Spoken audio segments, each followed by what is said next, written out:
What's up, everyone? Welcome to Program Your Remote. Today I'm going to show you how to change the battery in a Toyota Sienna Smart Key. So I'm going to show you how to do this with no extra tools. We'll just need our new battery.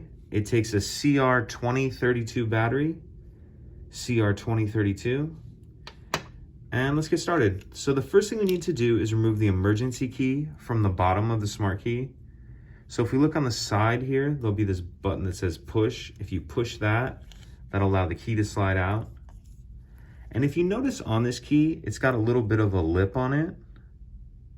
And we're gonna take the tip of that key, and if we look at the bottom of our Smart Key where we just removed the emergency key out of, we're gonna see this little slot right here.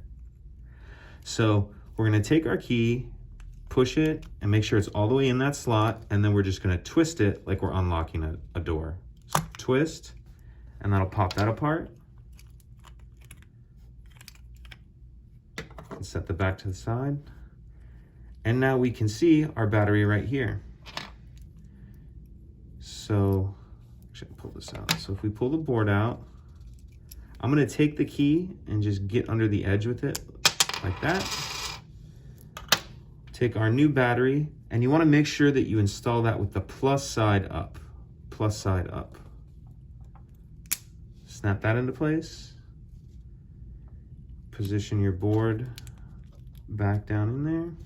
And then we can go ahead and snap the back on. As you can see, it's lighting up. Slide our emergency key back in, and that's it. Pretty simple. If you have any questions, please let me know. If you could take a second to like and subscribe, it helps us out, and I'd appreciate it. Thank you.